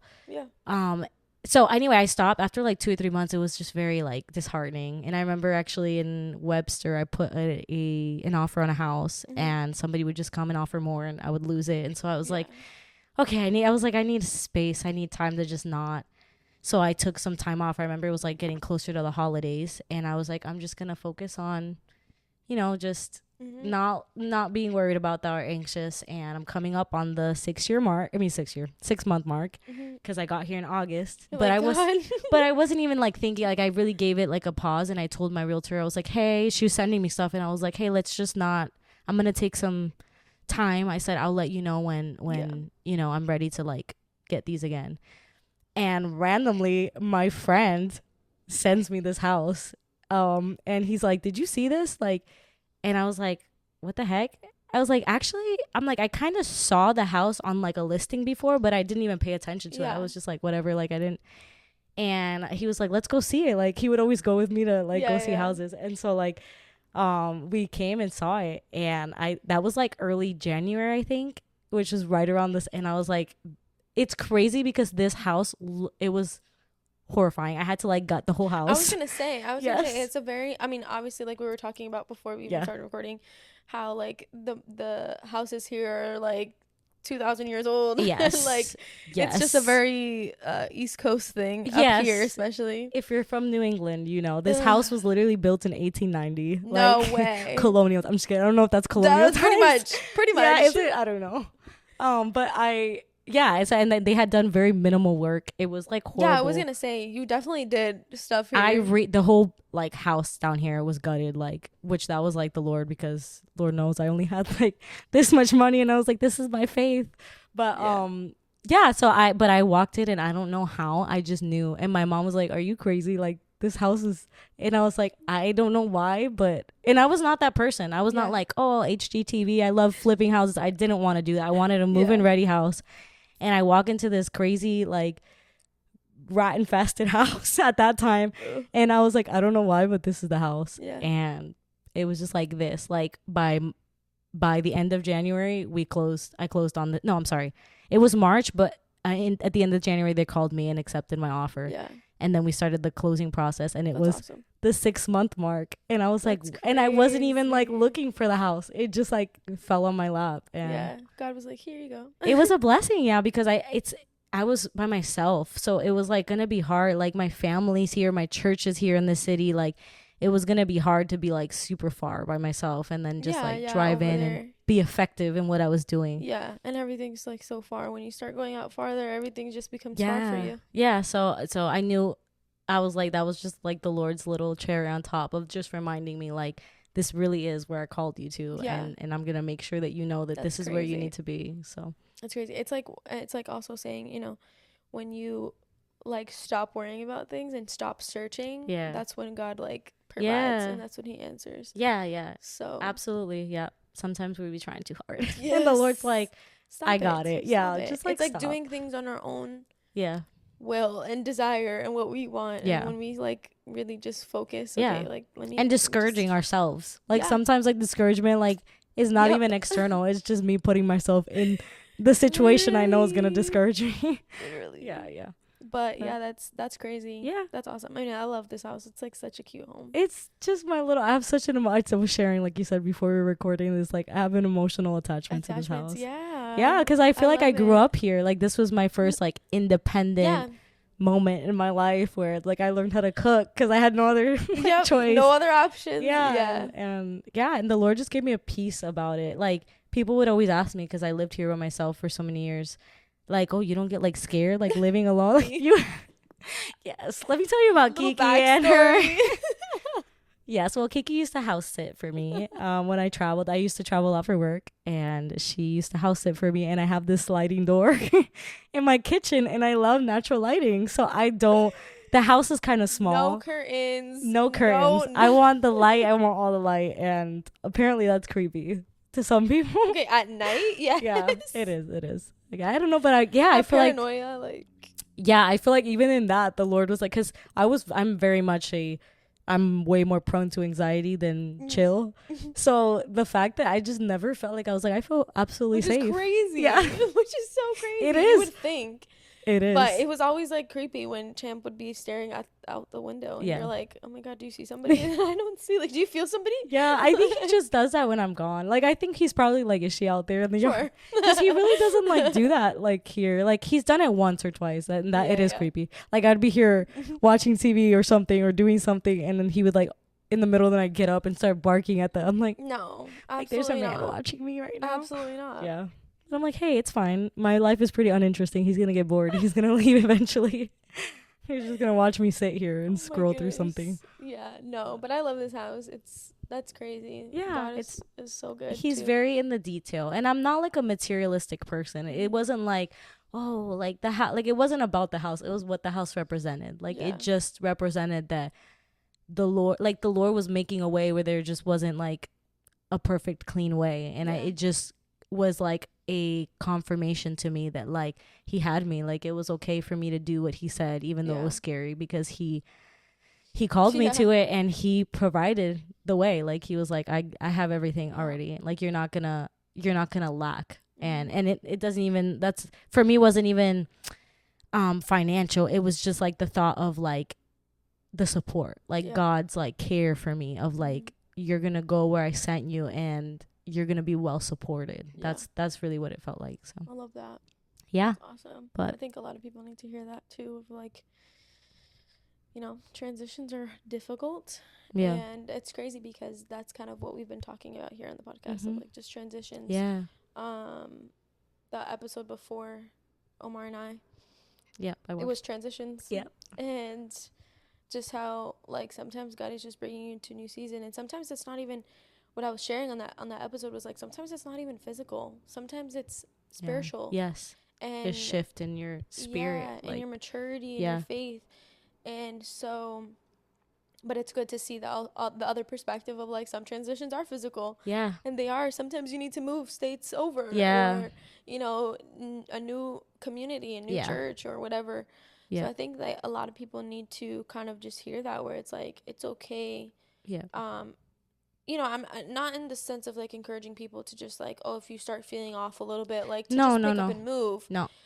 Because you also still want to do things in the will of God. Absolutely. And you don't want to move out of the emotion. No. That's what we talk about. And we have so many people in this generation that move by whatever is cool on Instagram, whatever is like, I'm just going to pick up and do this. Yeah. And no, you know, luckily I always tell people like, when it gets hard, stay.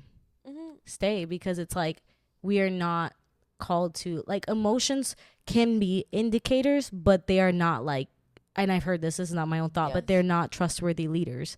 Like, you know, we're not meant to be led by our emotions. Like, of course, when we start to feel certain things, we can bring that to the Lord, and it's like, God, into prayer, reveal to me, what is this indicating in my life? Is it like me? Am I in the wrong? Yeah, but it's like, no, like, you know, you don't leave because things get difficult. Like you know, just staying true to being truly obedient. If God is calling me here, I'm going to weather the storm. If I am where God is calling me to be. And it's not to say like I mentioned, I didn't transition out because things were hard. Things had been hard. And for years, you know, I felt the delight of like, this is where God wants me. And even in the difficult, messy seasons, like I was exactly where I needed to be. And then when that changed, he made it very evident. And I'll even say, to add a little, because we're talking about transitions and being obedient to the Lord. As I mentioned, it was the middle of COVID.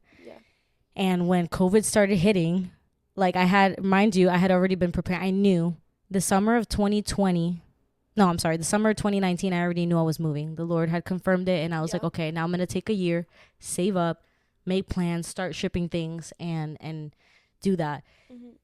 Then the pandemic hits a few months in, and everything I thought I was sure about, I was like, is this like the Lord? Like, what's happening? I have no idea. Are you stopping me? I'm like, I don't know what's even going on in that state, as far as like, am I even going to find a job? Like all these like uncertainties. And at that time I had started like dating this person, this man, it's a man, not just a person, but, so, and he was a godly man and very different from people that I had encountered before. And I was like, here or over there? It was in Alaska, right before. It was like the year that I was going to move here. And I thought to myself, like, this seems to be going pretty well. Like, this is a godly man. Like, I have a secure job here. Like, so I brought it. And I remember I had a mentor like tell me like, hey, like, are you sure this is the right time? Why don't we like pray about it? Like, let's just see if. So I was supposed to get here in July 2020, and I pushed out my flight a month. And I was like, let me just pray. Let me just figure out like, and I prayed about it. And there were two things I was concerned about, was job security. And I was like wondering, does this relationship have potential? And I remember we had like a disagreement, me and the person I was dating, you know, some like a little bit of a, like our first like, oh, this kind of feels uncomfortable. Intense moments of fellowship. Yeah, intense moments of fellowship. And And I remember we like talked it out and we were like, hey, like, you know, it worked out. We reconciled. It felt great. And I went back home and I was like, Didn't feel right. it did not feel right. That was it. And at that time I was like, God, I can't. Like, I prayed and I was like, if it's not for me, have him end it. Because I was like, I don't think I can. The prayer, that Literally, prayer. I was like, I don't think I can do it.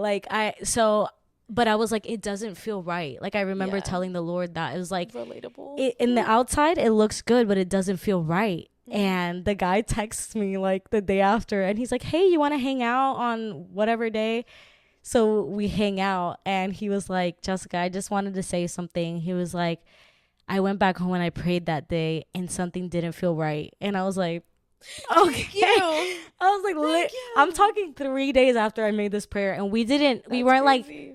like we reconciled. There was no, you know. It didn't drag out. Nothing. No, it didn't drag out. We were fine. But I was like, this is the Lord. And the second thing was I was worried about my job. And I was like newer in the field that I'm working in. I had just graduated college. So it's not like I have this seniority where I could just ask them to, you know.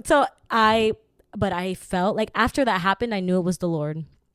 And so I put in a 3-month notice, which everybody advised me not to. They were like, Jessica, 3 months, they're going to like fire you on the spot and be like, we're not going to wait. Yeah, it was crazy. But I was like, no, I want to support them through the summer and let them know at the end of the summer I'm moving. Yeah. Which is also nice. Yeah, it was. That's how I've always been. But everybody's like, that's not wise. Like, that's not in your best interest. Like, you know, you're going to. But I was like, listen, this is what I have in my heart. I'm going to do it, you know. I do have that about me that when I have something in my mind, I'm like, I'm doing it this way. This is how it's going to happen. Pro and a con. Yeah. It's a weakness and a strength. But and then so the person that my supervisor at the time, she was like super like upset. Like I was like, oh my God. When I saw her face, she was not the most easygoing lady. But when I saw her face, I was like, she's going to say bad words to me. She's going to say non-business terms to me. Like, and she was like, well, thank you for letting me know. Like, she was really standoffish. And the next day, she gets on another meeting with me. I'm like, here we go. She's going to fire me. Like, I was like thinking. And she's like, Jessica, what if we offer you like a position to work remotely from like the state of Massachusetts? I'm like an entry level position. Like, this is not a position like it's specialized. You could, No, nobody was doing that in that company. Nobody was working from a different place except a few engineers that we had that like specialized, had certain certifications. Nobody, no admin, no staff, nothing like that. That's crazy. It was like out of nowhere. And I'm like, I was just there like, do not cry. That's not like accepted in this kind of field. But I was like, I'll think about it. But I'll think about it. It was a blessing. It was like a big blessing. And I knew, I was like, this is just the Lord. Like, it's not, I'm not making this up, you know, and it's, and I waited. Like, I didn't pick up and move and do things like just, you know, what did they say? Like, I didn't just wing it. You know what I mean? I waited and I took the word that the Lord gave me and I prayed about it. I waited for confirmation from things I asked him and from people that were my leaders. Like, I didn't leave where my leaders were like, we don't think this is best. Like, we don't like, you know what I mean? And so that just all around, I feel like it's important that when it comes to a transition, like the people around you feel it. Yeah. The people around you, if you're doing community right, and if you are, you know, if you're doing community right and you are submitting yourself in a healthy way to the people, the leaders God has put around you, like it's going to be a consensus. Like, absolutely. It's going to feel like, you know what, like it's sad, but we feel it too. Like, you know what I mean? Like, that's what even happened with me with like the youth ministry. And stuff. Like, it's so sad because I've been with them. I was there with them for like 5 years. But when I had brought up that conversation, we had that meeting, and I was like, God, you know, if this is you, it's going to be okay. Yeah. And they were like, yeah, no, we felt it too. And I was like, okay. That's, yeah. That's the feeling. You're like, oh, thank God it was the spirit, not the flesh. Yeah. Literally. Yeah. So, and it's hard because when you're doing something for such a long time and, you know, those are your people, you get comfortable. Yes. And it's that comfort. It's that comfort. Comes for you. So, like I'm glad with, you know, the way things turned out, and that's awesome. Like your whole story is just very inspiring. And then, you know, you got married about a year ago, over I a year did. ago, because I it was did. August. Yeah. Yep. August was our first year anniversary. August. So you got married, Yeah. and which that's a whole other story. Yeah, Maybe yeah. we could get Round into two, that, round two. but that's another episode, guys. Yeah, yeah. But yeah, so you got married, and now you live in this beautiful home with him. Yes. And the boys are out right now. So Yes, I know they are actually. That was unplanned, but it worked out. Well, I told him, I was like, well, I'm gonna be recording with Jessica, so Yeah. why don't you just like ask Gaston? Like, Yeah. So he's like, oh yeah, that's kind of smart. Yeah. So, anyways, but just crazy the way like life works, and it kind of just like falls into place, and the way that God does things. And obviously it's not the end. Mm-hmm. And you saw that in that transition, you know, it wasn't the end, it was like just the beginning. Yeah. So I think this is just an encouragement and a word for many people that when the Lord is transitioning you, that, you know, it's not for your desire, but God always works everything out. Yes. And what you were saying earlier, you know, he works everything out for those who love him.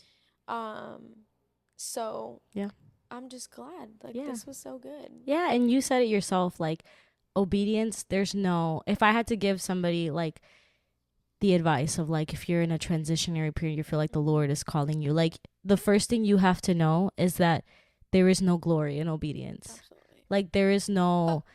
No. Yeah, like, if you're expecting that your reward is gonna be whatever, like, you know, I'm gonna do this and the Lord's gonna give me this. Yeah, don't even bother. Do not bother. You're gonna be very disappointed. But the reward is it's twofold. One, like you said, obedience isn't for us many times. Like, our obedience to God affects generations, whether or not you believe it. Yeah. It will affect the people around you. It'll affect the people that are watching you. It'll affect the people God's calling you to. It'll affect you as well. But a lot of times obedience is not about what's beneficial for me, and it's really about what's beneficial for the kingdom and for the work and the will of God to unfold. And so that's the reward. Like, that's the satisfaction and the delight is, you know, align your heart in such a way where your desire, of course we're human and we're always going to wrestle with our plan, what we wanted, our ideal life, and what God has for us. But when you truly put yourself in a position of, like, my life is yours, like, you can actually do whatever you want with it. Like, this turned out for me, but if God would have been like, yeah, so you're gonna move to Massachusetts and live under a bridge, like, I mean, I would have been like, all right, Lord, well, here we go. You know what I mean? So it looks different for everyone, whatever. Yeah. That's an extreme example, but it's just meant to say, like, the reward is not in the things or in whatever you feel like seems, you know, like in and cool. Like, you know, we have like social media, which totally skews our perception of reality. And unfortunately, a lot of times spirituality. Yeah.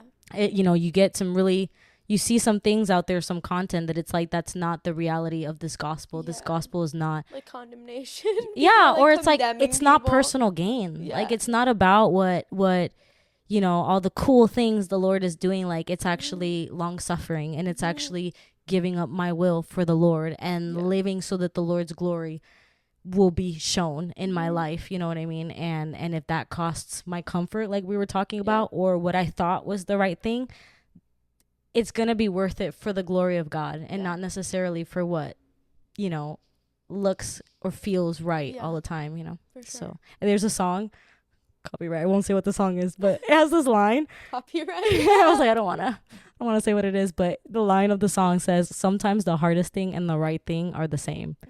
And I think as Christians, I don't think it's a Christian song, but as Christians, we got to acknowledge that sometimes the hard things are the right things, and so we're not a fan of them, but it's what the Lord is calling us to. So that would be the encouragement. Let your heart be in the right place. That's awesome. Okay, I'm done. It's been like, I don't know how long this is, but we're done. We're done. We did this one. I'm so excited. Thank you. Yes, thank you for being on the podcast. Of course. Thank you for inviting me, for allowing Champ to be a part of it. I was worried about doing it here because I was like, Champ, he can be, but oh no, that's what editing's for. Yes. All right. But all right. Well, we love you guys. Thank you for joining. Thank you for tuning in. I will see you guys on the next episode.